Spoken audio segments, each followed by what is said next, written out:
Thank you, Nick. The time has just turned 10 o'clock and you're listening to James O'Brien on LBC, where we begin the slow return to a semblance of normality without, of course, overlooking any of the importance, the pomp and indeed the ceremony that will accompany the passing of Her Majesty the Queen for the foreseeable future. There is a sense, though, or there was a sense this weekend, that there was a degree of confusion surrounding what was and what was not acceptable. I have a personal perspective on this. It was probably the email from Hounslow Borough Council informing me that my daughter's cycling proficiency class was to be postponed out of respect for the passing. That constituted the moment when I wondered whether perhaps everybody was trying a little bit too hard to do too much. And that, of course, then extended to football and other sporting events, and some borderline surreal messages coming from all corners of the country about very incongruous decisions to close down. Some of them may, of course, be apocryphal, but there appears to be a cycle lock-up in Norwich that the City Council has decided must stay closed for the duration of the period of mourning. So we will respectfully, but of course with one eye also on the future, have a look at that today, as well as the unfolding events in Ukraine, absolutely unprecedented and unexpected by pretty much all observers, and rather closer to home, a new head of the Met at a time when another black man has been shot dead, unarmed black man has been shot dead by a police officer. The time now is 10:01. On your radio, on Global Player, and Play LBC. leading Britain's conversation. This is LBC.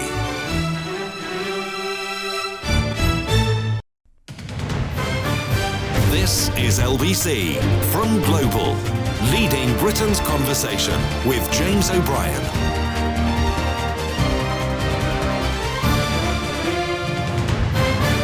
Four minutes after 10 is the time, and you are listening to James O'Brien on LBC. The coverage of events in the Houses of Parliament today, if you would like to follow it a little more closely, then it is being broadcast live and in its entirety on our sister station LBC News. We intend to keep a very close eye on proceedings, bring you any interesting developments and occurrences as they unfold. But we begin, as I think it's fair to say, as the late Queen would have wanted, we begin a slow return to a semblance of normality. 5 minutes after 10 is the time. You'll notice we're still not broadcasting any advertisements on LBC. I'll take a look, because I just want you to know exactly what's going on, as if you were in the room with me. We will take a short news bulletin on the quarter hours, which we don't normally do, of course, and the normal news bulletins at past and on the hour. We also, after some superlative broadcasting over the weekend on LBC, we also begin to cast our net a little wider. The events in Ukraine this weekend, absolutely breathtaking. And you have that hesitance as well. You wait. You think, well, hang on a minute. It's all coming in via sources. There seems to be a growing consensus that something truly incredible is happening, something absolutely unexpected. And then, as the day continued, the sense that your caution could be let go. You could sort of release some of that tension that it can't be going quite as well as some of the reports suggest. So we're going to have an absolutely in-depth look at events there in the course of today's programme. We will also be looking at events in London where an unarmed black man has been shot dead by the police. Something that will shock or not shock according to various perspectives, and something which I think has a place in a conversation, a rather broader conversation about the nature of the metropolitan policing in the capital city at the moment, and how pertinent could that be on the day when the new boss swears his allegiance to the king. There's a phrase that is pregnant with significance, isn't it? A phrase that you could have heard at any point pretty much in the last 1,000 years. Swears his allegiance to the king. 6 minutes after 10 is the time. But we begin, and don't laugh, but we begin with the reason why I am thinking of Scotch eggs this morning. And the reason why I am thinking of Scotch eggs this morning is because of all of the confusion that surrounded the rules and regulations with regard to when you could and couldn't eat in pubs. And there was such an absence of what we chose to describe as clarity and leadership that most of us ended up almost sort of coming up with our own ideas of what the correct mode of behaviour would be. And that seems to have happened with the period of mourning.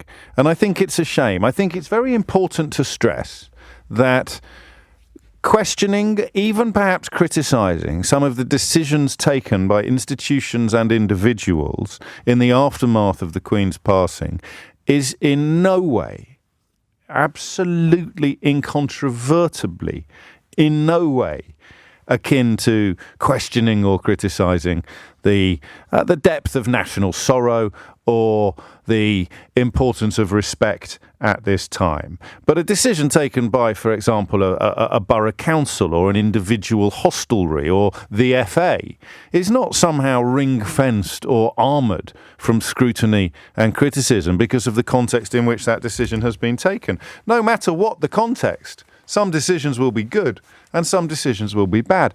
And I worry that some very bad decisions have been taken in the last couple of days. And I thought we'd begin today by talking about that. The number, as ever, only took one call on Friday, so I have missed you, it's fair to say. 0345 6060 973. It was admittedly a remarkable call from a chap whose mother had painted the Queen, and he'd been charged with photographing her hands and spending an hour in her company unaccompanied. I know there's been an awful lot of stories shared on LBC since then, so I don't know whether we'll venture back into that territory. If we do, I have to warn you that I will be setting the bar incredibly high.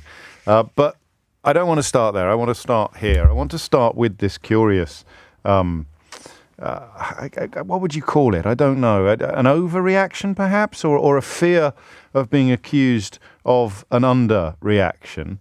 You won't be surprised to learn that I think an awful lot of responsibility for this lies with a very bullying culture of right-wing media. I think that a lot of organisations are terrified of being accused of having got it wrong. Was it Peter Sissons who didn't wear a black tie at a previous point of major royal importance? I may have been the passing of Diana, Princess of Wales. I should have double-checked before I came on. But the way in which the attack dogs of our right-wing media go after anybody or anything that doesn't live up to their own ludicrous and, for the record, profoundly hypocritical standards of expectation is truly breathtaking. If I was running a council department or if I was running a teenagers' football match, I would be scared of the Daily Mail.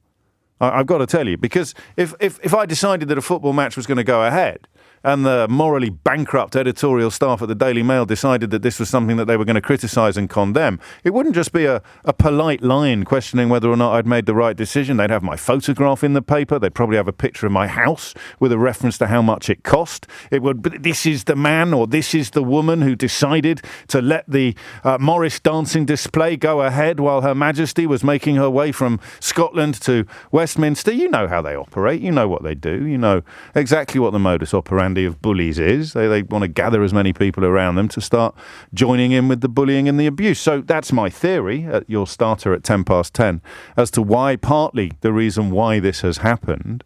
I mean, to be fair, it may just have been that the fella responsible for doing the job fancied a day off, but I have to tell you that when Hounslow Borough Council got in touch to tell us that my daughter's cycling proficiency lesson was being cancelled on Saturday because of the passing of the Queen, I did a double take of sorts. I don't know, and that's why this conversation that we're about to have together this morning, I don't know whether it was the right thing or the wrong thing to do. Not for sure. Nobody does. And there'll be somebody listening to this right now who thinks that was the right thing to do. It's quite right that they cancelled young Miss O'Brien's cycling proficiency lesson. It would have been an appalling insult upon the late Queen's memory if they'd been going through their hand signals and emergency stops at a time of national mourning. But it did seem to me, I shall be honest with you, in the full expectation that you will be honest with me, it did seem to me a little excessive. So I thought we'd do the what and the why of it this morning, actually. I thought we'd look together at things that perhaps pointed to an excessive fear of criticism. The last night of the proms, I felt, and I didn't feel this on Friday or last week when we last spoke, but I do feel it today. I did feel it over the weekend. The last night of the proms could have been a rather magical moment of commemoration, a rather magical moment, not just of mourning, but also of celebration, because that's how these things work, isn't it? It's always partly commemoration of a life lived, but partly celebration of it. The two go hand in hand. Some of the most moving and poignant coverage I've heard was from colleagues, from LBC colleagues at Balmoral and at Windsor, talking about a shift in tone in the course of the passing hours, a shift from shock and sorrow to a form of celebration of a life lived, and of course of a new king set to be crowned. That's why through the ages the refrain has rung out saying that the king is dead or the queen is dead, long live the king. You immediately shift your focus from the passing monarch to the new one. And so those moods, those shifting moods of sorrow and celebration have been, I think, really powerful and really, really well covered on this radio station. I haven't listened or watched much else, to be honest with you, but my colleagues up in Scotland and over in Windsor have truly excelled themselves. So let's look then together at this question of whether or not the football should have been cancelled. 0345 6060 973. Whether or not the last night of the proms should have been nixed. 0345 6060 973. And then perhaps some of the stuff a little bit closer to home for you that the rest of us may not have heard of. Some of the stuff that perhaps, like my cycling proficiency lesson, you can't quite believe that happened. And then the broader question, two broader questions of why do you think there has been this querulousness? Why would the football be cancelled but the cricket and the rugby go ahead? What do you think explains some of these decisions? Is it a truly honest response, or is it, as I genuinely believe, a fear of criticism? People have lost the ability. They've lost the freedom to make their own decisions. They live so much of the country, particularly the politicians, live in constant fear of being berated. The BBC lives in constant fear of being attacked by right-wing newspapers, and they now make their decisions from a position of cowardice and fear rather than from a position of courage and conviction. Imagine just for a moment what it would be like to be Meghan Markle in this country at the moment, knowing full well how primed much of our media is to find fault with every single thing she does. How do you think she feels? How fearful do you think she is of putting a foot wrong or of doing something that would give yet more ammunition to the people pledging almost daily to destroy her? And then imagine what it would be like for an ordinary citizen or someone charged with deciding whether a child's football game goes ahead or whether indeed the Premiership fixtures are free to unfold. So what do you reckon? Have we got it right? Have we, and I use the word very loosely, have we bent a little bit too far? Pick your specifics, whether it's the football or the proms, the bike shed in Norwich, which is a slightly more nuanced story than some of the original coverage allows, or the cycling proficiency lesson in Hounslow, which I can tell you is exactly as reported because it's me what reported it. And then the why of it. The sense, as with the Scotch eggs during the reopening of pubs, and you can eat this but you can't eat that, you can have a pasty but not with chips, or you can have a lemonade but not if there's ice in it. You remember that? There is a sense that there's no sort of shared line here that we can all follow. We're left to our own devices, and some of us, perhaps as a consequence of that, have ended up rather confused. But I stress again, we will be turning our attention later in the programme to other matters, chiefly events in Ukraine and the shooting of an unarmed black man on the streets of London. But for now, what do you reckon? Are we getting this right, or have we gone a bit too far? Maybe somebody thinks we haven't gone far enough. We should actually be in a more profound period of mourning. One thing I can tell you for certain, today, as with every day, if you hit the numbers now, you will get through. 0345 6060 973. Holly Harris is here now with your headlines. This is LBC with James O'Brien. Call 0345 6060 973. Tweet at LBC. Text 84850. 10:17 is the time. This is nice from Ron. I accompanied my 6-year-old grandson and my son-in-law to mini rugby on Sunday morning. At the beginning of the training session, the whole group were assembled by the coaches, who asked them to all join in a 1-minute silence in respect for the late Queen. I can think of few better ways to teach young children about respect, and it would have been a lost opportunity had it not happened, if, in other words, the whole thing had been cancelled. And Andy writes, the footy didn't need to be cancelled. Some footy fans occasionally boo the national anthem, as is their right in a democracy, but I hope they don't. And I hope they do so when they return. It's not a mark of disrespect to the Queen, but to the institution of monarchy, which many people consider to be a ridiculous anachronism. And the other sense of not quite understanding the extent of cancellations. And I give you my theory on this, and it is only a theory. I don't think today's a day for pointing out the difference between an opinion and a fact. But I can't quite make sense of some of these decisions unless it's a fear of popping up in the Daily Mail, being accused of not being patriotic. Look, if they're going to call High Court judges enemies of the people, what the heck do you think they're going to call a Sunday morning football coach who decided to press ahead with a game when the FA had ordered the Premier League not to? Let's start in Rochester. Teresa is there. Teresa, what would you like to say?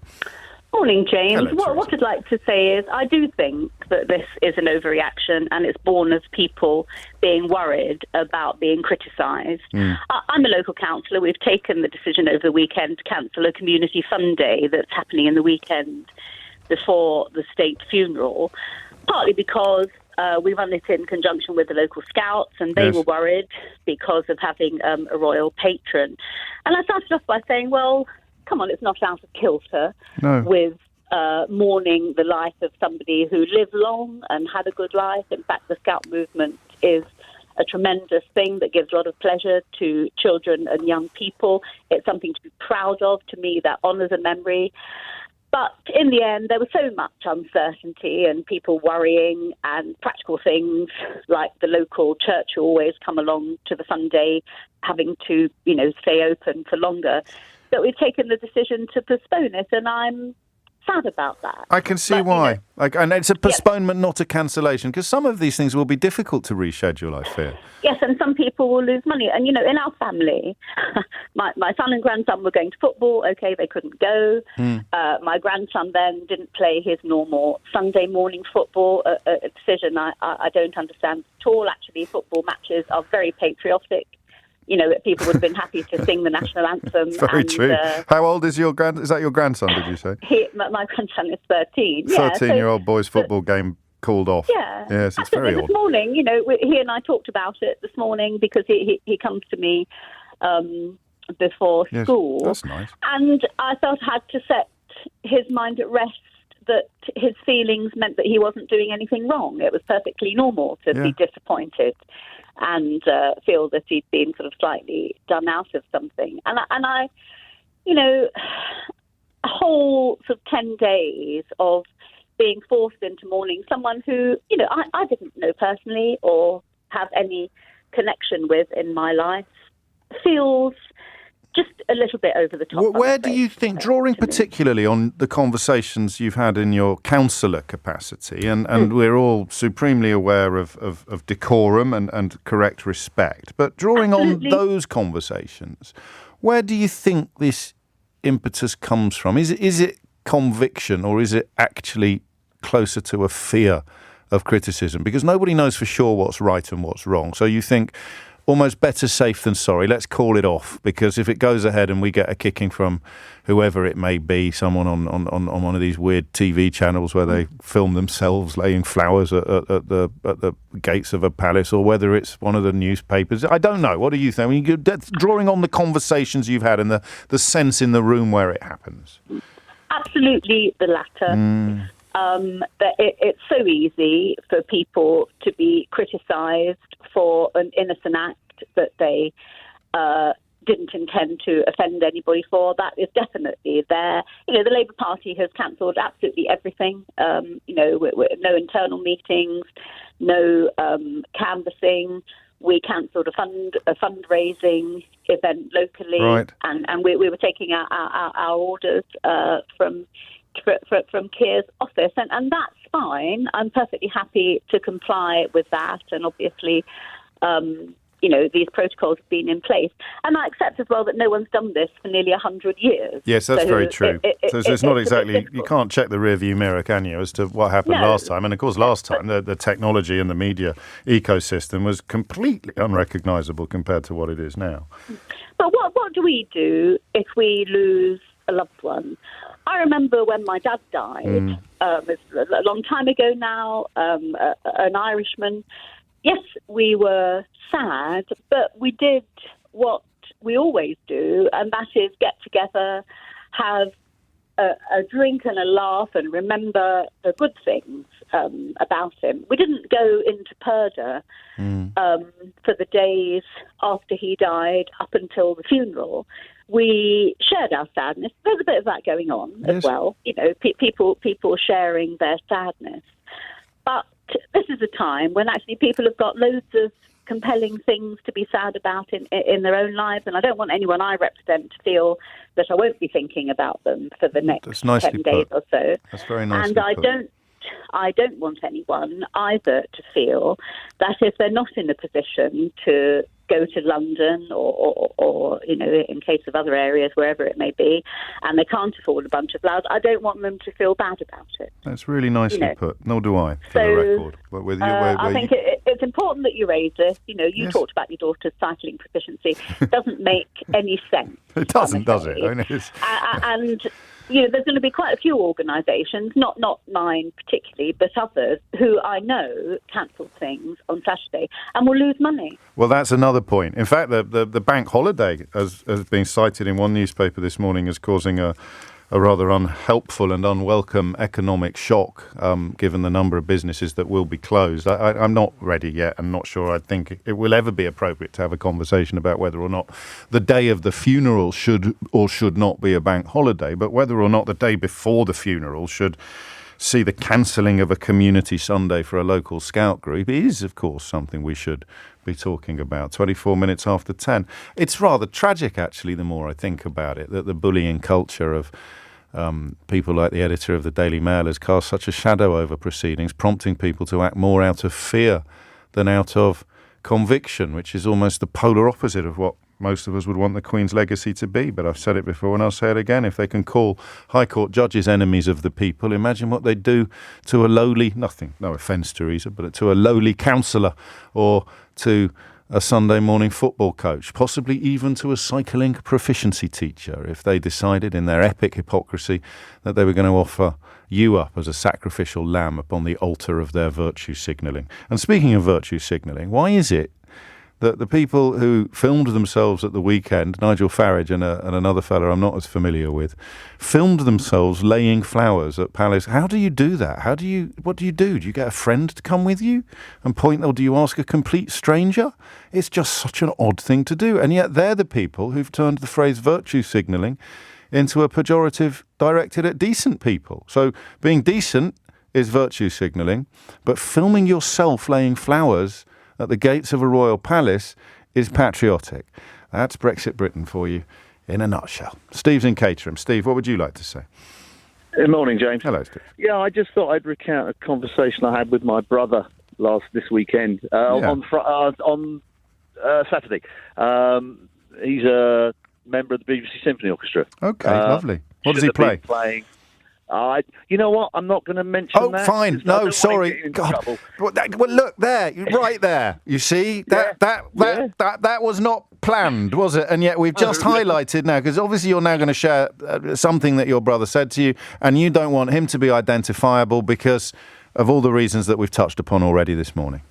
Yes. That being said, I think from what he said, the attitude of the orchestra was pretty much the same. Yes. These guys are immensely talented musicians. Clearly. They had a programme laid out for Saturday night, which, with 24 hours notice and the massive repertoire of music that they all know like the back of their hands, could have been ready for Saturday evening. Yes. And if there'd been the will, they could have inserted some Queen's some of the Queen's favourites or whatever. They could have toned down the end, the second half, which is usually the tub thumping bit. And it just seemed a perfect placement of a big occasion to actually have we are talking. You remind me.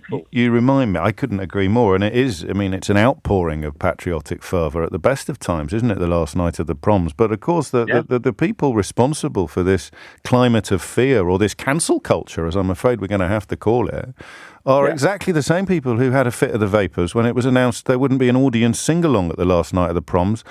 At a time when there wasn't actually an audience. Do you remember that? The newspapers got their knickers in a right old twist about there's no audience sing-along. Say, lads, there's no audience. I don't care, there's no audience sing-along. And now they've had to cancel it, I think partly because of the fear of what exactly the same vampires in the British media would have done with the decision to go ahead. Yeah. The other one that's interesting is next Saturday is Battle of Britain Day. Is it? I'm very close. I live very close to Kenley Aerodrome, which was obviously very involved. And there should have been a memorial service on the aerodrome to commemorate Battle of Britain. Yes. But the RAF, I think, apparently have been stood down, and so that's almost it's probably not happening. I think they're deciding today whether or not they're going to go ahead. What would you do? What would you advise them to do? The Battle of Britain happened whether the Queen is alive or dead. What do you think she would want them to do? I think she'd want us to all go and honour the fallen and the Battle of Britain.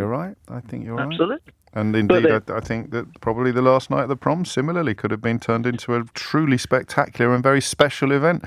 I think that was probably the Beeb that ultimately made that decision. Of course it was, yeah. And they will be more cowed by right-wing attacks in this country at the moment than almost any other institution in existence. What a sad state of affairs it is. Thank you for that. Thank you for the brilliant contribution and also the unintended bit, which was pretty special too, in that I don't want to actually provide any identifying features of my brother because I don't want to paint a target on his back for these hypocrites who had a fit of the vapours when it was announced there'd be no audience sing-along at an event with no audience. And they're the ones that talk about cancel culture all the time. And they've created this atmosphere of fear that means we're cancelling everything from a cycling proficiency lesson in Hounslow to a scout event in Rochester to the last night of the proms and your grandson's football game. Well done, lads. Holly Harris is here with your headlines.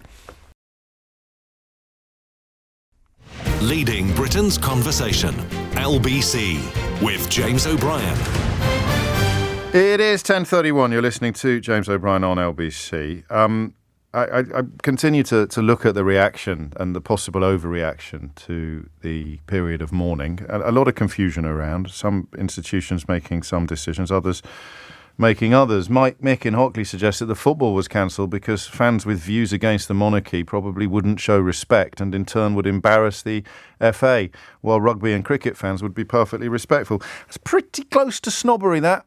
Mate, isn't it? I mean, there might be a modicum, a scintilla of truth in it. I'm not sure that there is. And of course, any booing would no doubt be drowned out by singing and cheering, as is often the case at these occasions. Indeed, we saw it with the Black Lives Matter protests when some racists sought to boo the kneeling footballers. They were almost always, except at one or two grounds, they were almost always drowned out by the voices, by the forces of decency. But I don't even think there would have been that problem there. It's much more likely to have been a reaction born of fear. As promised, we're going to get some full updates on events in Ukraine this weekend in the course of today's programme. In fact, I think without the passing of the Queen, there would be little else to talk about today, such is the scale of the advances made by Ukrainian forces, completely against expectations and predictions, possibly even Kim Sen-Gupta, who is the defence and diplomatic editor for The Independent, currently in Kyiv, possibly, Kim, even against, to coin a phrase, the run of play, because everyone was talking about attrition 72 hours ago, and this ain't attrition, is it, what we've seen in the last 24, 48 hours? James, you're absolutely right. You know, what has happened has been a surprise, certainly for us journalists who thought we knew what was going on the front line, but most for the Russians. You know, they seem to have been caught totally in disarray, and the collapse of the Russian front line in the road to Donbass has been quite spectacular. Now, collapse is not a word you would use loosely, Kim, is it? Is it? And you're comfortable with that word?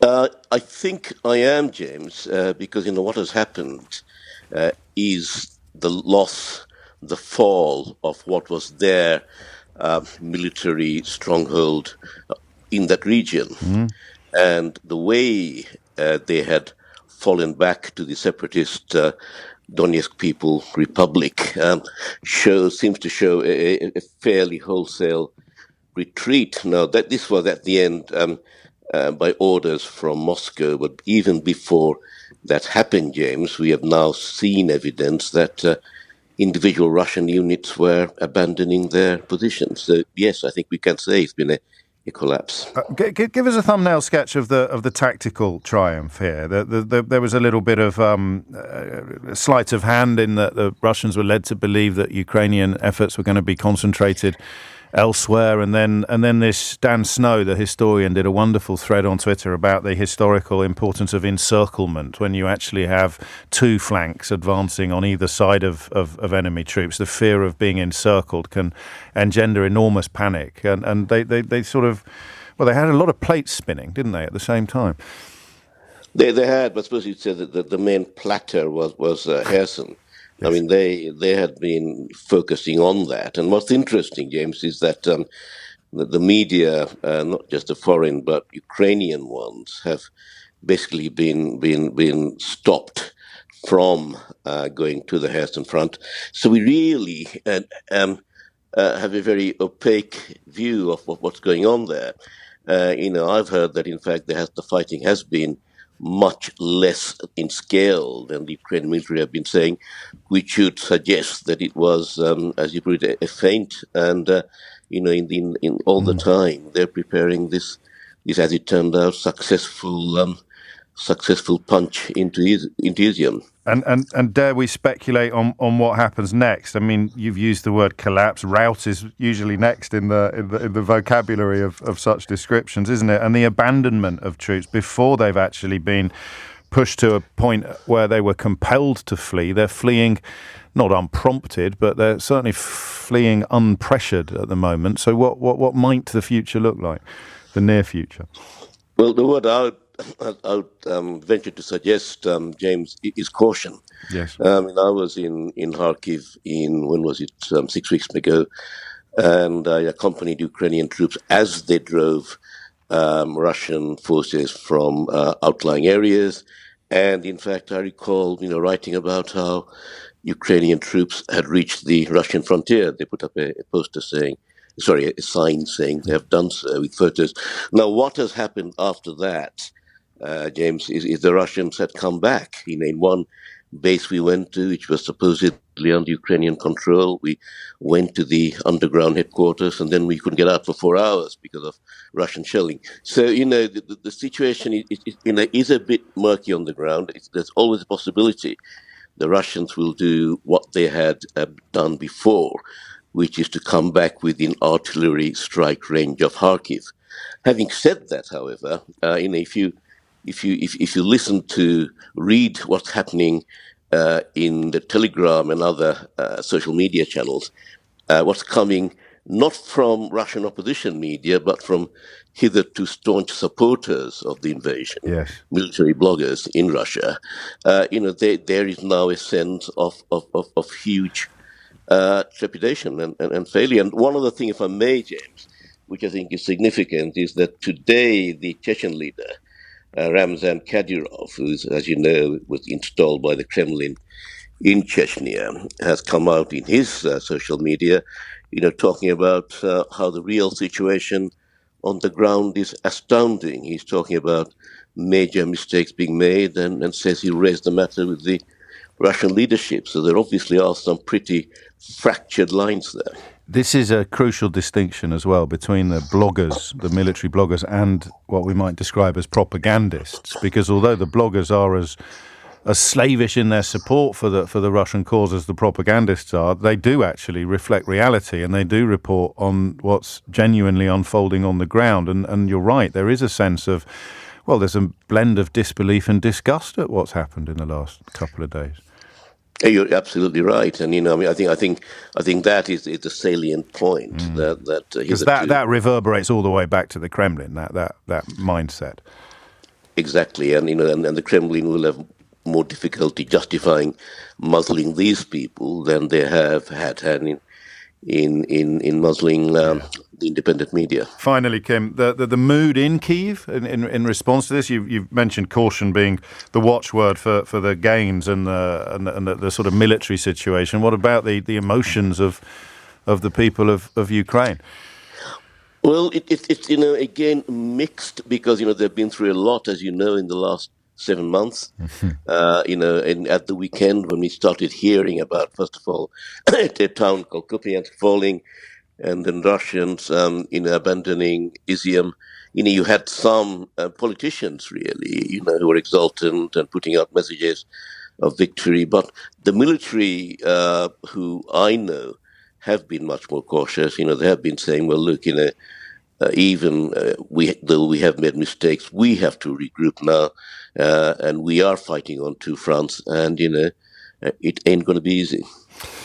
Indeed not. Kim Semgurta, thank you so much for that. The Defence and Diplomatic Editor at The Independent, speaking to us from Kyiv this morning, where Ukrainian forces, not in Kyiv specifically, but Ukrainian forces in Ukraine have secured some fairly, well, you heard the word collapse put in there to describe the Russians, some epic advances, completely unexpected by almost all observers. In fact, close to saying all observers. Everyone thought this was going to be a slow war of attrition, dependent in large part on whether or not Western interest and Western support would sustain, would remain. But not for the first time, the Ukrainian people and the Ukrainian president and the Ukrainian army have defied all expectations. At 10:40 is the time. We will be returning to that story in the course of the morning. Interested also in what it may mean about, for those reverberations I referred to in the Kremlin, some local politicians in Russia calling upon Vladimir Putin to resign, and that crucial distinction between the propagandist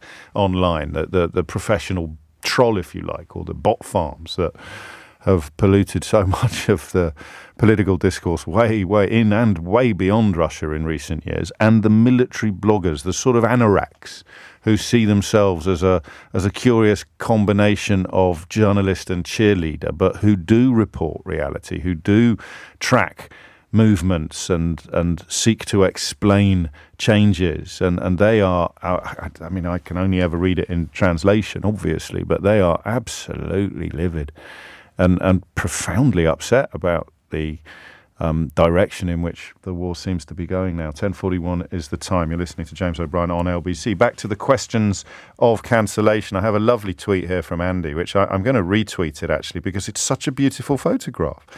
It's an almost unbelievably beautiful photograph, Andy, who tells me that the Imperial War Museum at Duxford went ahead with its Battle of Britain commemoration this weekend. At the start of the air show, there was a 2-minute silence, which was broken by a single Spitfire. It was very moving and completely respectful. There were also rainbows, and that's what renders his photograph that I'm about to retweet so beautiful, because not only has he caught the rainbow in the picture, but there are biplanes, I think that's the technical term. There are biplanes in the colours of the rainbow. So there's a yellow plane, a blue plane, a red plane, and a green plane. And he's got this picture with the rainbow. But that's the kind of thing that you'd get on a front page of a newspaper in ordinary times. Anyway, have a look for yourself. I'm pressing the button on that now. So if you follow at Mr. James O.B., you can have a look at Andy Powell's beautiful photograph, referring, of course, to a fear expressed or a concern expressed by a previous caller that some of the Battle of Britain commemorations scheduled for next weekend may not happen because there does seem to be a feeling abroad that it's better safe than sorry. So even if we don't feel it's necessarily appropriate and we don't really understand why we're doing it, we're probably going to cancel it, just in case. In case of what? In case of getting attacked by the kind of people who call High Court judges enemies of the people. It's not complicated. James is in Royston. James, what would you like to say? Yeah, good morning. So my son plays football and rugby. Oh, yes. So it's football on Saturdays, rugby on the Sundays. And I coach the minis rugby as well. So obviously his games were cancelled on Saturday for football, but rugby training went ahead on Sunday as normal, albeit with a minute's silence. So before there we it started is. training at the So club. how do you explain to your lad why the football was cancelled but the rugby went ahead? Because it wasn't done at a club level, it was done at the institutional level, so by the FA and the RFU, Yeah? and that information then fed down. So you can't really argue against it. You can't say, it's not fair because, Cambridge are playing, but we're not. Everybody is either playing, training, or not. Okay. Oh, no, I like that approach. I mean, as a parent, I like that approach, but I don't know that it stands up to rigorous logical analysis because the two institutions have made two completely different decisions about exactly the same scenario. And why, Dad? Why? Why, Dad? Why? But interestingly, when King George VI died, that decision was reversed. So rugby stopped, but football carried on. Get you. Are you serious? Yeah. That's a nugget. That's one for the pub quizzes of the future, isn't it? That's incredible. It is, yeah. I just did quick research. Yes. I was about to call you and see what happened when George VI died. But also, when he died, the whole country pretty much shut down for a week, which obviously hasn't happened now. So, times change and yeah, they do. Times move on. And I think whatever decisions are made, you need to respect those for whatever reason. And don't forget the Prince of Wales is president of the FA. He is. So maybe that had a... Prince William, you refer to. They may have played. Yeah, but there is a royal connection there. I'm only going to take issue with one thing that you've said. I don't know if you have to respect every single decision made. I don't know. There's a photograph doing the rounds that I'm trying to check the provenance of from a lavatory in a Wetherspoons pub, and if that turns out to be real, I'm not sure I'm going to respect that particular decision. And similarly, I don't know that my local council should have called off their cycling proficiency classes this weekend. Again, it depends on the reason why. It does. I guess. It does. Is it that fear of being attacked, or is there a more? Yeah. Well, I actually know you've hoisted me with my own theory there. If they are doing it through fear of being attacked, which is a very real fear, albeit that the attacks are built on absolute bilge, then you have to have sympathy, and from sympathy springs respect. James, thank you. 10:45 is the time. You're listening to James O'Brien on LBC. Holly Harris, even has your headlines. This is LBC with James O'Brien. Call 0345 6060 973. Tweet at LBC. Text 84850. It is 10:46. You're listening to James O'Brien on LBC, where I'm going to do something I've never done before and I may never do again. You may even want to consider sitting down for the next couple of minutes of the programme, because John Redwood has made an intervention in public life which is not only sensible but absolutely bang on the money. And no, it's not April the 1st, and we're not embarked upon some gross prank here. John Redwood has said something, albeit on Twitter, that is both important and accurate. Good grief. Will wonders never cease? What's he said? He said this: after mourning a much-loved Queen and the state funeral, Parliament should meet. The current plan for a long conference recess means a delayed return on October the 17th. We need to tackle the cost of living crisis and the energy shortage before then. So if Redwood's calculations are correct, and I confess I haven't double-checked, but then he's a genius, so why would I? Then today is the 12th of September, and Parliament won't be back working until the 17th of October. Give or take, that's a month and a week away.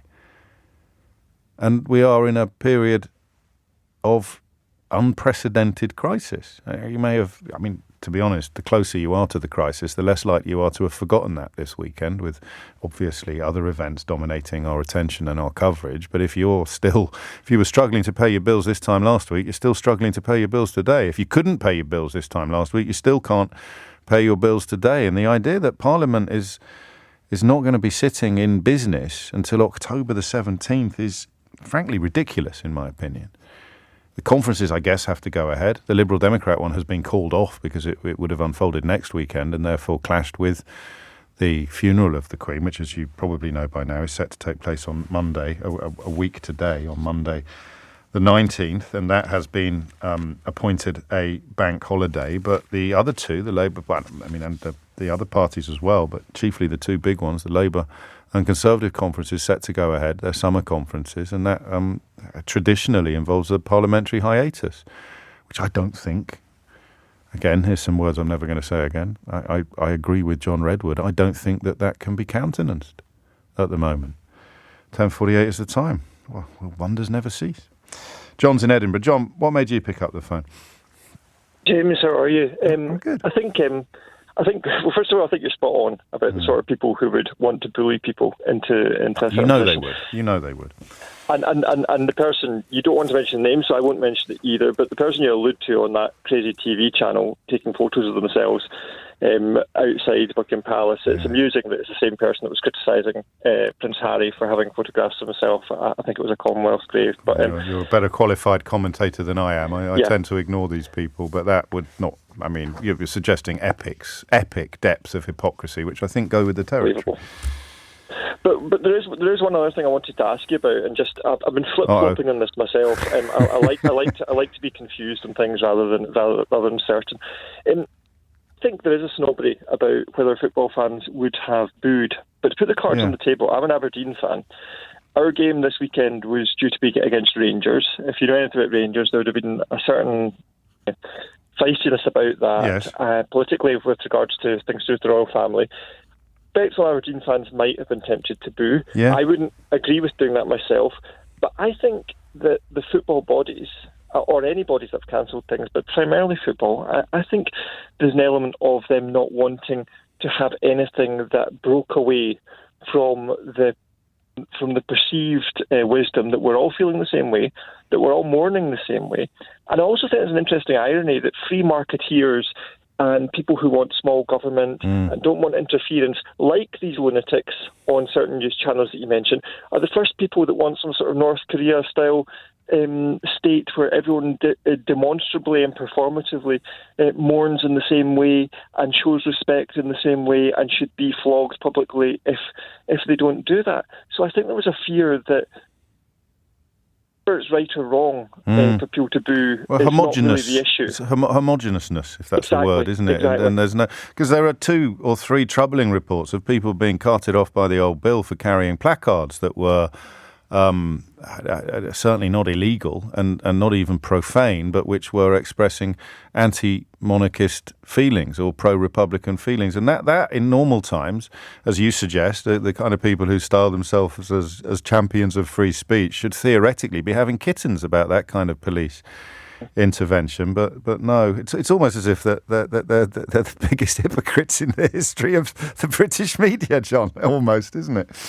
It's a little bit like that. It's a little bit like that myself, obviously. Of course but it feels a little bit like that. But no, let me take you back to Dundee, if I may, because I mean, what if there was a little bit? I mean, they wouldn't be booing the Queen, would they? They'd be booing the Rangers fans, as it were. But that nuance would be lost in the mix, is the fear, I think you're suggesting.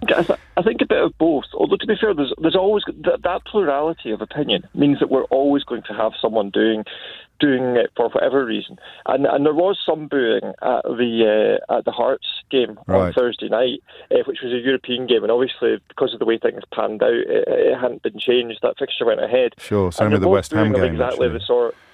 There was booing of exactly the sort that they're seeking to avoid. But I think we have to take away whether that's right or wrong. I think most of us can accept that we wouldn't want booing at any moment silence, and remove that part from the discussion about what the reasons are, because the reasons are usually the more interesting bit anyway. And, and I think there's a certain cynicism. And maybe in a week or in a fortnight we'll all wonder what the big fuss was about, actually, and we'll say, well, it was fine, they cancelled it, they postponed it, we've rescheduled, happens all the time, you know, it's the nature of the thing. But just this sense with all the added little anecdotal examples of other things being done for reasons that seem a little bit spurious, there is a sense of overreaction. And you make your living as a council leader or as someone who runs schemes, whether it's a sporting event or whether it's cycling proficiency classes. The fear of having a massive target painted on your back. And look, these scumbags don't hesitate to call people unpatriotic for the crime of disagreeing with them. In fact, if you drag it back to Brexit, it's unpatriotic to be caring about the national interest at the moment. It's unpatriotic to be warning against the idiocy of imposing economic sanctions on ourselves. It's unpatriotic to be talking about the plight of people who've had their livelihoods turned upside down or completely destroyed. The patriotic people are apparently the ones who are damaging the country and destroying the national interest. That's how backwards things have become. So of course you're going to get a target painted on your back by the kind of ghouls and vampires that dominate the British media ecosystem. Cancelling the football, another one from Tom, pulling in the class card, was evidence of our class-ridden society. Football supporters could not be guaranteed to play the surf. And there is another twist on the same theory, actually. So if there were to be booing at football games, surely the free speech argument would prevail, because if I've learnt anything in this country in the last few years, it's that all of the people I consider to be quite dodgy and or dangerous, they're very passionate supporters of free speech. Yeah, pull the other one. It's got bells on. Helen's in Dorking. Helen, what would you like to say? Yeah, hi Hello, there, Helen. James. So I'm a foster carer and took a baby to a local little nursery rhyme time in the local library. And I get there, and there's 20 mothers with their babies, toddlers, and it's been cancelled. What day was this? Friday. Sorry, I shouldn't laugh. They've cancelled rhyme time at your local Rhyme library. time in Dorking on Friday. And I just thought this woman was so resilient. You look at the work that Kate does with children, and you think, really? You've cancelled rhyme time? I'm also, I've got a 21-year-old son and a husband who are also both referees. Okay, I thought you were going to say they really like referees. rhyme time as well, and they ruined their whole weekend. They got all their games cancelled over the weekend. God. So, and then my 21-year-old actually had a Universal Credit face-to-face interview on the Friday afternoon. So you can imagine Friday morning rhyme time's cancelled, and I'm thinking, oh no, are the job centre people going to be working? Thankfully they were. So that was all sorted. But, so those are my three examples, really. It's a funny football. one. I mean, the football one, I think I get it for the Premiership. Yeah. I do get it for the Premiership. But not for the kids absolutely. on Sunday but not mornings. for the kids on the under-8s. And, no, that's just ridiculous. But right, what reason? I mean, they didn't give a reason. They just mentioned the passing of the Queen, did they? Yeah, they didn't... just out of respect for the Queen.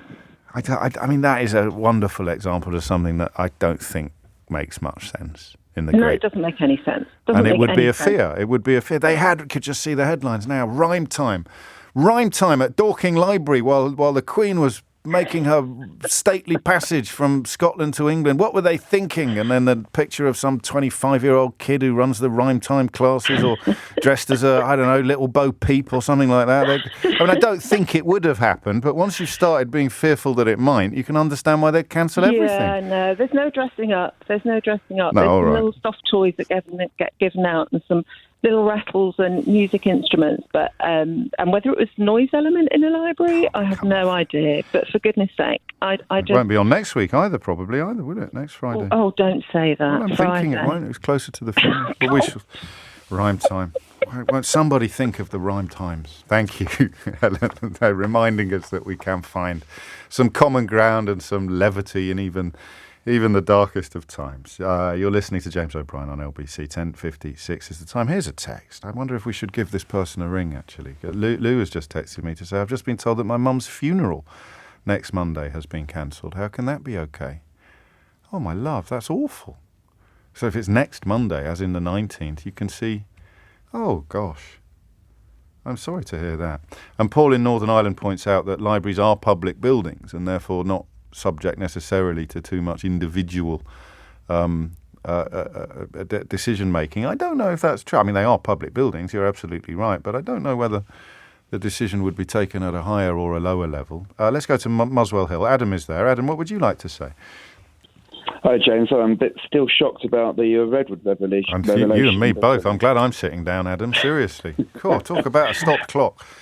I tell you. Well, this is something I guess people haven't really, and this is specifically related to the FA. You know, people haven't mentioned all those hard-working people who have made travel plans, who have spent money on hotels, accommodations, and trains and travel. I know someone who was flying in from someone who's flying into the Philippines to watch Tottenham at Manchester City. Oh, wow. I mean, it's just, pardon the pun, it's a total and goal. The FA is going to make Republicans out of people. And what do they expect to happen when, we all come together to go to another game and we're expected to observe another 2 minutes silence? There's going to be a lot of angry people. It's totally counterproductive.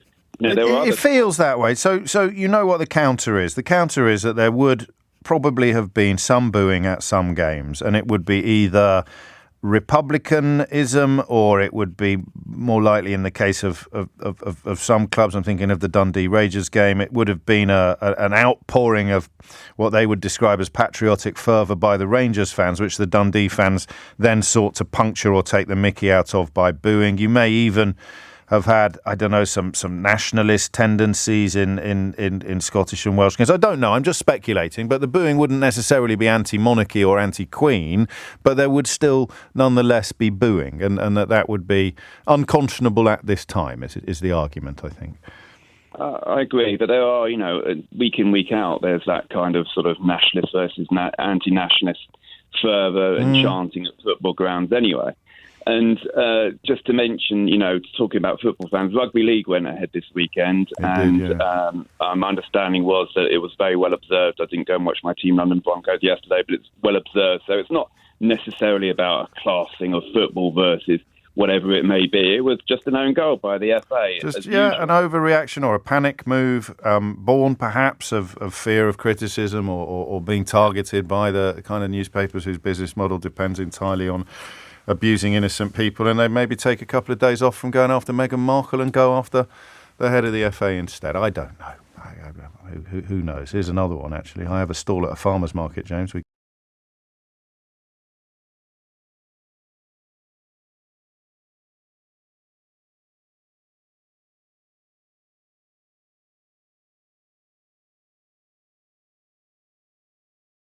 got the memo Saturday night that we weren't allowed to play any music. But the market went ahead. Ironically, we sell preserves, and I had to go home to fetch more marmalade because we sold out in the first couple of hours. You know what that is, don't you? That's the Paddington effect. On your radio, on Global Player, and Play LBC. leading Britain's conversation. This is LBC.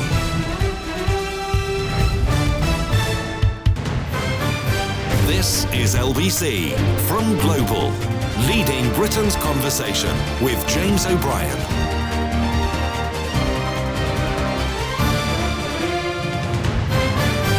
Three minutes after 11 is the time. I wonder if we've tapped into a slightly broader malaise, one that we examine often on this programme, but which had not perhaps been applied to the current circumstances yet. If you're looking at an absence of clarity and leadership, a sense that the infrastructure that perhaps we expect to be in place isn't in place. There's no proper guidance on what should and shouldn't be happening. Individual decisions are left to individual institutions. So rugby goes ahead, but football doesn't. Cycling proficiency classes and rhyme times at local libraries get cancelled, but a Battle of Britain commemoration goes ahead. And I think I know why. I think it is driven in large part by fear of what. And when I use the Daily Mail as a figure of speech, I mean bullying media that is dedicated to bullying people. So if you want to find out what their attitude is to Meghan Markle or to refugees or to climate change protesters, that's what I mean by the Daily Mail, that branch of media that can be relied upon to attack refugees, to attack climate change protesters, to attack Meghan Markle, to attack single mothers, to attack foreign workers, to attack Brussels, to attack bully, nasty, poisonous ideas that have been put into the public space. 5 minutes after 11 is the time, but there's also a post-Brexit necessity of breaking things. If you keep breaking things, you attack the civil service now. You attack the civil service. Kwasi Kwarteng has sacked a permanent secretary. That's unprecedented. That's actually quite damaging to our democratic norms. Already they're breaking everything. Perhaps that adds to a sense of confusion in the country at the moment about what and what is not the correct way to go ahead. Who do you trust? If you have a Prime Minister prepared to send Jacob Rees-Mogg to Balmoral to lie to the late Queen and then standing up in Parliament 2 years later and delivering a supposedly heartfelt tribute to her. Either you can lie comfortably to a Queen or you feel deeply a sense of loss at her passing. I don't really see how you can do both, honestly. And that creates in the minds of a public a sort of a vacuum where one's leadership would have been. The trashing of institutions, the lying to the Queen, the preparedness to break international law in a very, quotes, limited and specific way. That's the political class. Go over to the media class and they're calling High Court judges enemies of the people. They're calling parliamentarians saboteurs. They're shifting from telling you that Theresa May is the best thing since sliced bread by 1 year later telling you that Boris Johnson is, and then 6 weeks after that telling you that Liz Truss is. There's just no consistency in this country at the moment because the current political regimes have been built upon a Brexit that was sold to you by the media that is now reduced to lying and breaking things and attacking anybody or anything that appears to point out reality. So you sit there thinking, well, look, it would be completely ridiculous to attack me for going ahead with my football game or going ahead with my rhyme time at a local library, but these people are like rabid dogs. And the thing about rabid dogs is that you don't go anywhere near them. So we're cancelling everything for fear of upsetting rabid dogs masquerading as journalists over at the Daily Mail. Just a thought. 7 minutes after 11 is the time. And now we come to that little story that popped up in my inbox a moment ago. And I got to tell you that it really upset me. But goodness knows what it's done to the person who sent it. Louise in Watford is on the line now. You've just been told, Louise, that your mum's scheduled funeral now can't go ahead a week today, I think. Yes, that's right, James. I'm so sorry. Oh, thank you. How did they break the news to you? Well, the funeral directors rang at about 9 o'clock this morning and just said, I'm sure you know why we're ringing. You didn't? I didn't. No, we'd had a few people over the weekend contacting us, people who'd be attending the funeral saying, has anything changed? And we said, well, of course not. No, still. If anything's going to be cast in stone, you'd think it would be a scheduled funeral, absolutely. A scheduled ceremony. Yeah, and anticipating maybe travel problems and things like that, but not that it would be cancelled. So I then rang the crematorium, right. Who were just fairly kind of matter of fact about, well, yes, of course. They're shutting for the whole day, are they? They're shutting for the whole day, yes, because and apparently because it's a bank holiday. But yeah, a very kind of matter of fact response from them. And when I asked them, does that mean all crematorium in the country would be closed? They said yes. Yeah. So it's not going to be just you. I wonder if this is something that wasn't properly foreseen or understood. I mean, it doesn't. It sort of, it feels like one of those decisions that can be made on paper quite easily, but obviously there's no appreciation as to the distress and the practical problems that causes. We've got relatives coming from the States who've already booked their flights, from France. We've, obviously booked the gathering afterwards, flowers, everything, plus all of the kind of emotional build-up that happens when you have a particular date in mind. And they've given you a new date, have they?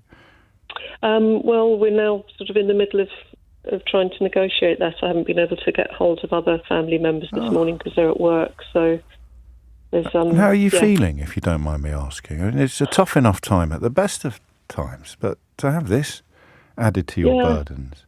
I was feeling very sort of stirred up this morning. I was feeling angry. That's why I rang the crematorium, because I wanted to know who makes these kind of decisions. Yes. And a bit sort of more in touch with some upset now talking about it. Well, I'm so sorry, both for your loss and for this added, I think burden is the best word I can come up with, Louise. It just feels unfair. I mean, is there any comfort in knowing that it's going to happen to everybody who's got, as far as we can tell, it's going to happen to everybody who's got a funeral scheduled for the 19th of September? I think it just makes me feel more angry about it. Yes. Yeah, all those people in the same position as us, and obviously everyone's got their own grief. The royal family have lost a loved member of their family, and we have as well. And I mean, that just seems like more reason that these ceremonies should go ahead. And your understanding would be not that, I mean, it may not have been possible not to have it as a bank holiday, but it's more that because it's been officially appointed a bank holiday than because it actually coincides with Her Majesty's funeral, that the kind of bureaucracy, if you like, or whatever the decision-making process is, kicks in. Yes, yeah. I mean, in some ways, I think my mum would have loved that the day of her funeral had been declared a bank holiday, you know. But, there are obviously other council processes that do continue on a bank holiday, and surely funerals, you know, if anything, could have been given an exception. What would your... Yes, I mean, I would have thought so, but I presume that there are, you know, things to observe and rules to obey. What would your mum have made, if you don't mind me asking, about the coincidence of her passing at the same, more or less the same time as the Queen? I think she would probably just raised her eyebrows and said she had this little phrase which was, "Oh, a cat can look at a king." She would have probably said something like that. Oh, that's lovely. I hope you can hold on to thoughts and memories like that, even as you have to deal with this utterly unfair and unexpected obstacle, Louise. I really do. Well, thank you. Thank you, James. And I appreciate that. Once again, I'm so sorry for your loss and for this added burden of bureaucracy, we'd have to call it. I had not seen that coming. I've told you before about texts, haven't I? And sometimes getting quite tripped up by them on air or quite shocked sometimes. And then, because I'm human, that little voice kicks in saying, I wonder if that's correct. Or, I mean, some people try to yank my chain. I didn't think that with Louise. I just thought maybe something's been lost in translation or I've slightly misunderstood. But imagine getting a call this morning, a week to the day before you thought you would be bidding a final farewell to your mum, and getting a call telling you, nope, sorry, it's going to have to happen on an as yet unspecified different day. It just doesn't feel fair. And I can't imagine anybody really thinks that's the correct way of doing things. But if it's a bank holiday, then funeral directors, undertakers, crematorium staff, and anybody else involved in that area of life or line of work, whatever you want to call it, I suppose that they have to have the same courtesies extended to them that the rest of us will expect. 30 minutes after 11 is the time. You're listening to James O'Brien on LBC. Probably the last word on this issue for now. We'll go to Eugene, who's in Penzance. Eugene, what would you like to say? Hello, James. I hope you can hear me. I'm many, many miles away from you. It's all right. We've got phones now. We'll be fine. Yeah, the string will run that far. Couple of things, really. First of all, you mentioned at the beginning of your last sort of piece, if you like, this idea that there was a lot of, what's what I'm looking for? A lot of blurring as to what we should and shouldn't be doing in the way of mourning.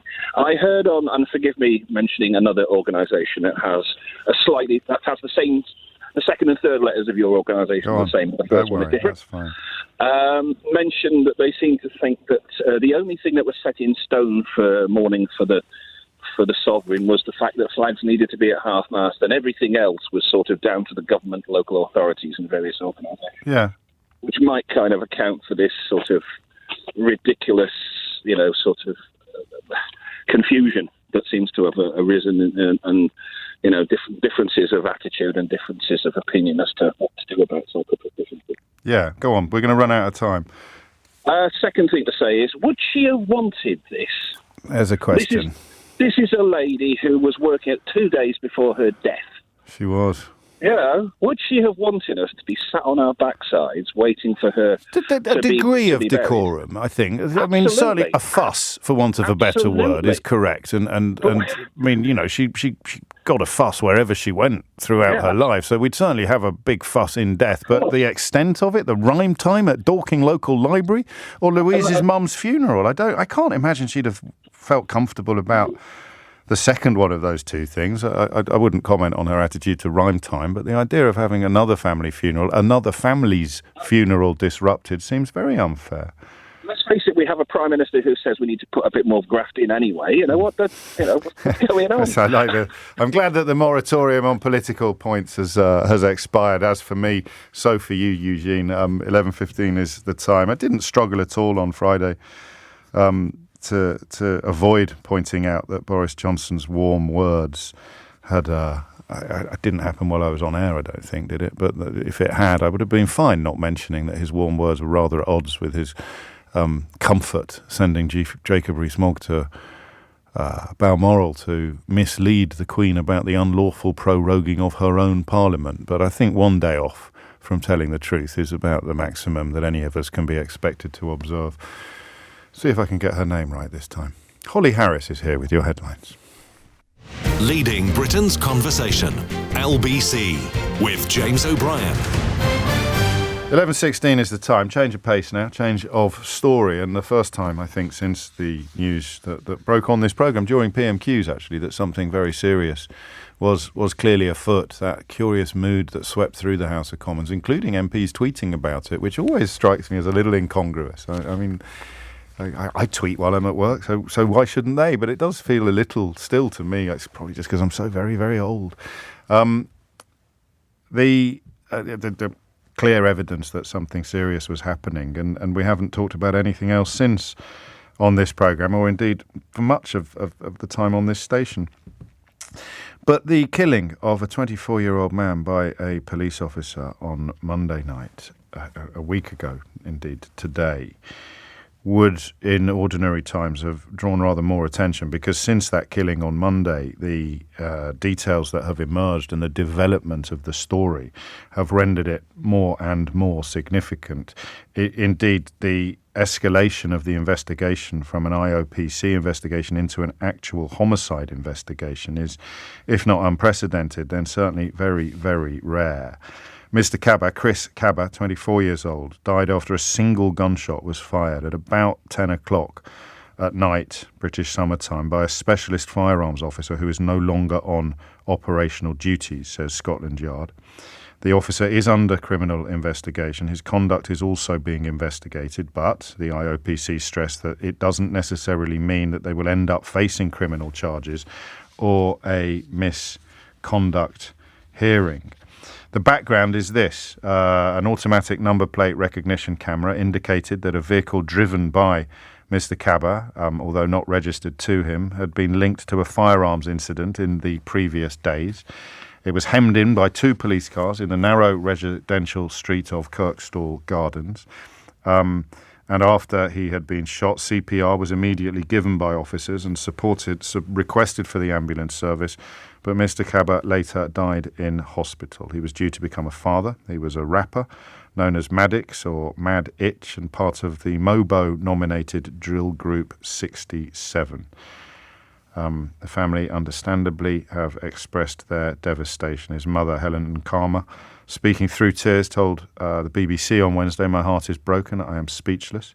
On Friday, before the announcement of the homicide investigation, the family issued a statement saying, "We are devastated, we need answers, and we need accountability. We are worried that if Chris had not been black, he would have been arrested on Monday evening and not had his life cut short."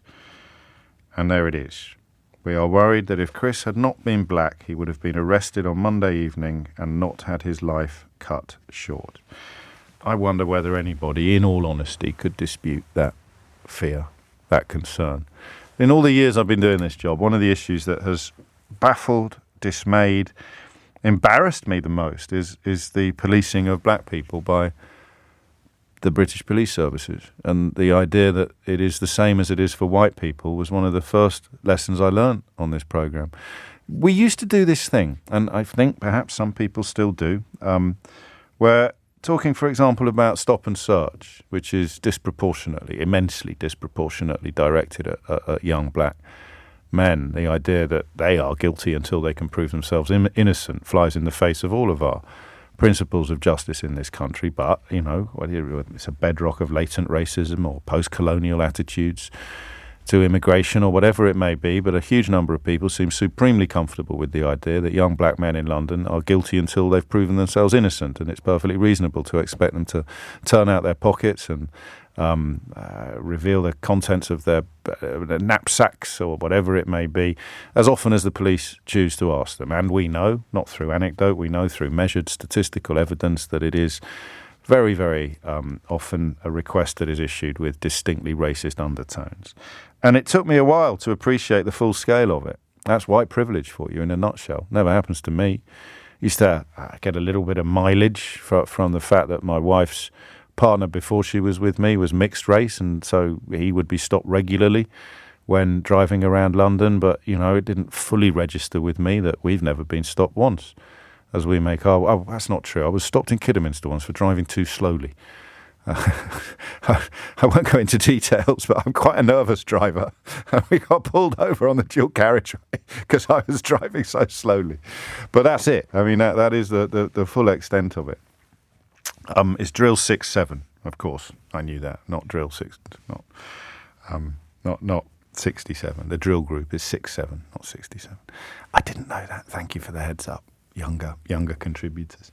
21 minutes after 11 is the time. And so when I started doing this job some time ago now, I used to conduct phone-ins on stop and search in particular that I didn't realise were part of the problem, because we'd get an awful lot of elderly white men ringing in to tell us why it was perfectly fair to treat young black men as if they were guilty until proven innocent.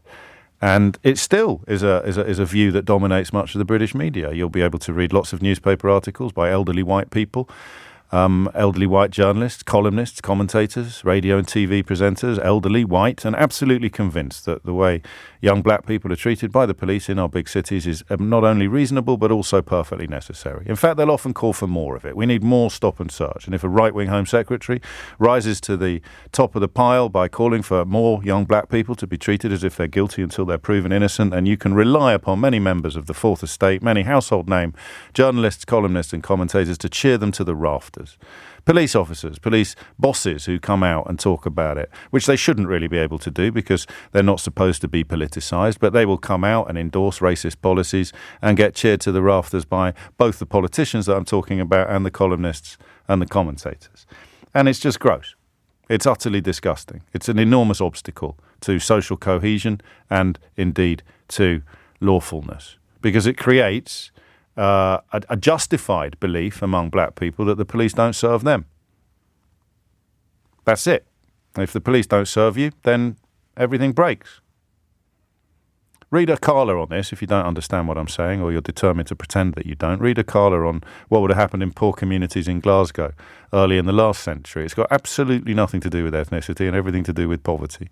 The prevalence of crime, violent crime in particular, communities inflicting on themselves, on each other, almost entirely driven by poverty. Otherwise, why would it have been happening in the Glasgow slums in the same way that it happens over 100 years later in some corners of London? But you have to pretend you don't understand that, because it's got so much of what is evil in this country at the moment. It has a little subtext of white supremacism going on. So there is a little subtext of, actually, they're not the same as me, so it's fine to stop and search them as much as you want. And actually, whatever. I don't mean you, but, why on earth should black people be treated exactly the same as white people?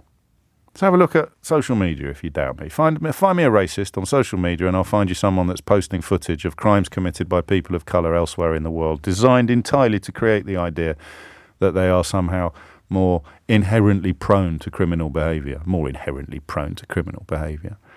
Look at the think tank report today, a proper think tank. They reveal who pays their wages, not the sort of think tank that's going to have its ex-employees hired by Liz Truss and Kwasi Kwarteng. Look at the report today into the way that Muslims in this country have been rendered second-class citizens by a succession of policy decisions. It's all there. And that's what it is. It is white supremacism. And a family says, we are worried that if Chris had not been black, he would have been arrested on Monday evening and not had his life cut short. 24-year-old unarmed white man in a police car, shot by police, unarmed. Guilty of being black while driving. In a car that had previously been linked to a firearms incident, but not his car. So there it is. You sit there clutching your pearls, wondering, how could this happen, pretending to be shocked. If you are in favour of indiscriminate stop and search, if you are one of those people constantly calling for more young black men to be treated as if they are guilty until they can prove themselves innocent, then you're complicit in this sort of thing.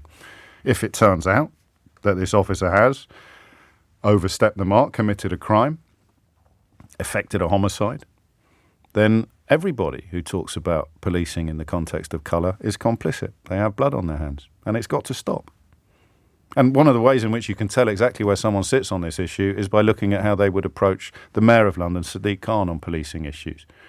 You've got a white Conservative mayor in Birmingham at the moment, where they've presided over a very big rise in their murder rate. Violent crime in London's actually down. Knife killings continue to be a cancer upon our communities. Have a look at how people talk about Sadiq Khan and tell me that's got nothing to do with his colour. People who never ever mention the white mayor of Birmingham when they're talking about crime, but never shut up about Sadiq Khan. their filthy little social media accounts full of crypto-fascism and quasi-racism. And not just punters on social media, people in this profession, people in the British media, absolutely grown fat upon the diet of deliberate division that they sell to the British public, some of whom lap it up. And that's how a young lad... No, because we don't know what happened. So let's get our language absolutely perfect, as usual, on this programme. That's how a family can end up thinking that their son would still be alive if he hadn't been black. That's how a family can end up worrying that if their son had not been black, he would have been arrested and not been shot. 27 minutes after 11 is the time. 0345 60 60 973 is the number you need to tell me whether you are worried that if Chris had not been black, he would have been arrested. 0345 60 60 973 and not shot. That's the question. And if not, why not? Because I'll tell you what changed when I started talking about stop and search on this programme, is I took a decision some years ago to only speak to people to whom it happens. So all of your elderly white experts, including retired police officers, are always queuing up to tell you that everything's gone wrong in this country since they stopped being allowed to chuck people over the bonnet of a car and give them a mild kicking in the name of community policing. When I stopped talking to elderly white people about the stopping and searching of young black people, the story for me completely changed. The picture was completely revolutionised. The reality began to emerge and the light was shone into the darkness. I still have to sit here and read it, the same bilge, listen to it, watch it, the same crud about, well, we need to, yes, we absolutely need to be doing more stop and search, more stop and search. It's the single most racist policing policy that I've ever seen in my lifetime, by a country mile. And it's got worse in the 18 years that I've been on this radio station. It got better for a while and now it's getting worse again. And that's why I am worried that if Chris Cabba had been white, he would still be alive today. That's why I am worried that if he had not been black, he would not have been shot by an unarmed police officer. I'm not certain. I can't prove it. I don't know. I welcome the investigation. I welcome the escalation from investigation to homicide investigation. But I am worried because I know that there are two police forces in this country, the one that polices white people and the one that polices black people, the one that looks after white people and the one that goes after black people. And I'm sick of pretending otherwise with you, to be honest. In the name of what? Balance, equivalence, fairness. Are you worried that if Chris Cabba had not been black, he would have been arrested last Monday and not shot dead? Because I am very worried.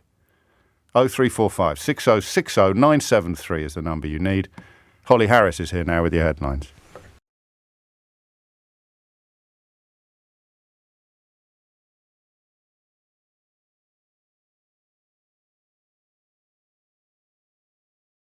This is LBC with James O'Brien. Call 0345 60 60 973. Tweet at LBC. Text 84850.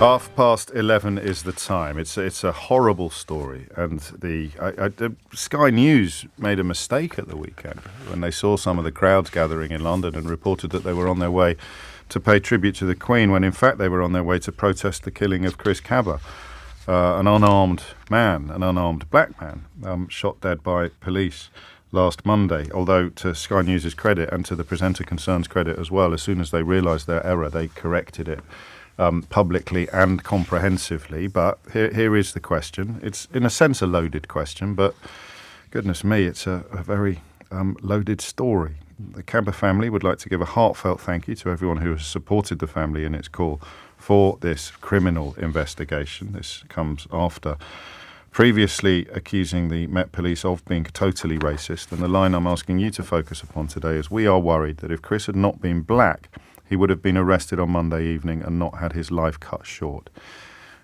Tell me what that feeling is like, what that worry is like. I'm embarrassed is possibly the wrong word, because nobody's perfect and there's no point having a mind if you never change it. But I look back on some of the conversations we used to have on this radio programme. with a degree of surprise, if not embarrassment. Didn't really know what white privilege was, didn't really know what it meant. And then to end up thinking, well, it's perfectly fine to stop and search people as long as you're polite about it, or based entirely on skin colour. Incredible, really, when you think about it. But as I said a moment ago, I think we've gone backwards on that. Imagine if every kid on the King's Road at 1 o'clock on a Saturday morning was being asked to turn out their pockets. Every Hooray Henry in Sloane Square on a Friday night was being asked to turn out their pockets. What would be going on then? How many of them would have drug records now for possession of Class A drugs? Some of them in possession of significant enough quantities to be done for intent to supply. If that was happening to the kids of Conservative politicians every Friday and Saturday night on the streets of Chelsea and Kensington, what do you reckon the attitude to stop and search would be then? And that creates an atmosphere. Why didn't he just stop? Why do you think he didn't? So what's that worry like? Are you worried that if he had not been black, he would still be alive today? And if so, why? 0345 6060 973 is the number you need. Kel's in Queen's Park. Kel, what would you like to say? Good morning, James. It's great to hear from you and, to check into the show. Just wanted to... I'm American. I've been here for 30 years in the UK. I know all the history between the police with Notting Hill and everything that went on there. And I think that, I wake up every day and I'm really grateful that I'm still alive, even though, in America, you have a chance of the potential to be shot is a lot higher. Yes. Here, it's more like Russian roulette, James. It's like any confrontation could be deadly. And that's something that, people have to live, I suppose black men in particular have to live with. And of course, there's WP. There's white privilege, where certain people are given the benefit of the doubt. Okay, it's all right. You've just got a little bit on you. Go home. Let me read you something. And then I'm going to just nudge you onto what that fear is like. Let me read you something. I've been watching the news coverage this morning, and I just saw on the TV a middle-aged man run into the road in front of slowly moving traffic near to the car driving King Charles from Westminster. He held up what I assume was a phone camera and took a photo. I instinctively thought, what are you doing? You'll get yourself shot. And then I thought, oh no, you're white, so you'll be okay. You won't be seen as a threat, but as a loyal fan who's become a bit too enthusiastic and caught up in the moment. If he was black, he would have been taken down without hesitation. I disagree with that, for what it's worth. I honestly don't think in those circumstances. Yeah, but that might be WP kicking in. There are no precedents for that. Yeah, and the police there will be able to see whether it's a phone or whether it's a weapon or anything like that, and I didn't see how close to the car he got. But that's the worry that I don't live with, and that you perhaps do. Every day. Every day. Because what you do, what happens is you incur, depending on your color, you incur loads of microaggressions. How you deal with that is down to the individual. Some people may not. Some people will crack up over it. I know people who totally cracked up over it. Some people become very bitter. But dealing with those microaggressions, the point is that over time, the layers have been built up where a police officer of a particular color will see someone of a particular color with an object in their hand. And for some reason, but this guy, as far as we know, this guy didn't have anything in his hand, that's, except a steering wheel, as far as we can tell. And obviously some of the details are going to emerge and some of them are going to need clarifying. But the simple question we're asking is, are you worried that if Chris had not been black, he would have been arrested on Monday evening and not had his life cut short? Because I don't, in all conscience, see how you couldn't be. How could you not be worried about that? You hear the story. How long does it take you to check? Or even internally, mentally, to say, I wonder what colour he was. And then you think, no, I don't. Unarmed man shot in a car by the police. I don't wonder what colour he was. Not anymore. 11:36 is the time. Joe's in Sheffield. Joe, what would you like to say? I'd just like to say, I think it's really worrying. I think it's essentially, without hyperbole, similar to thought crime in a sense, because we're just assuming prejudicially that we can basically justify an arrest and a removal of somebody's rights temporarily and to potentially traumatise them based off external appearances. We have absolutely no idea. I mean, if you think about that, it is, it's quite Orwellian, really. I could imagine people going around to a house, Gestapo style, and arresting somebody without any knowledge of what they've done, just because we know one essentially neutral trait about them. So I think it's really worrying, yeah. And that's why I think the question about what would happen if well-to-do white lads like me were getting searched every time we went out on a Friday and Saturday night in Chelsea and Kensington is so pertinent, because what would happen. And the idea that you've got absolutely no grounds to search me except for the fact that I'm out and about on a Saturday night in the small hours, they'd be up in arms. Absolutely up in arms, and yet we're supposed to just nod it along and tick it off as perfectly normal, indeed necessary behaviour, when it's a different social class and a different ethnicity in a different part of town.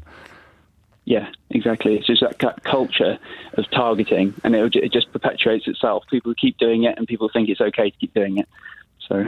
And it wasn't even the last century, the stuff that Akala's written about in Glasgow. It's a while since I've read the book. So the last 10 years, you go back to the sort of beginning of just towards the end of the last Labour government, when they started targeting differently in Glasgow, addressing gang crime and gang violence with remarkable results. So what's the difference? Carl's in Chingford. Carl, what would you like to say? Hi, James. This case has really sort of resonated with me. So I had an experience about 10 years ago, a 25-year-old lad, black guy, driving in London. I was driving a sort of convertible sort of BMW, which was rented. And I got stopped for a similar sort of number plate recognition linked to firearms the previous weekend, I was told. So I had sort of 5 or 6 sort of firearm officers pulling out guns on me. And I'm sort of no criminal record. I work as a bank manager since I was the age of 19.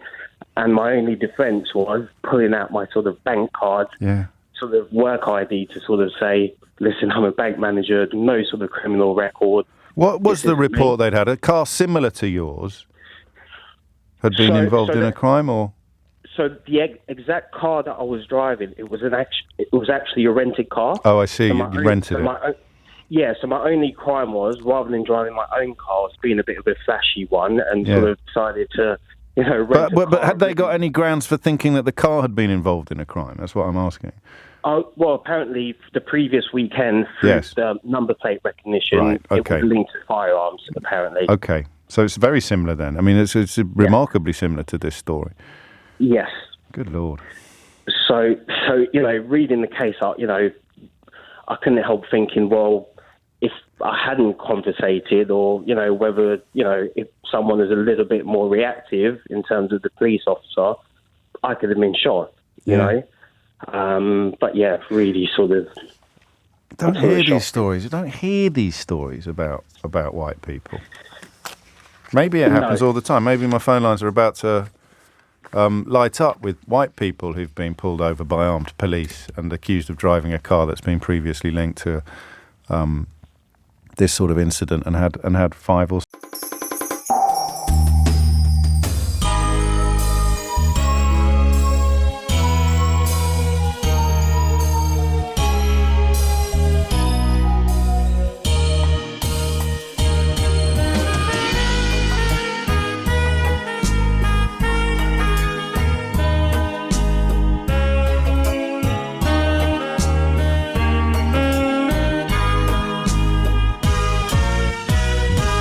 Có người lặng lẽ ngồi buồn, biến chiều hoang vắng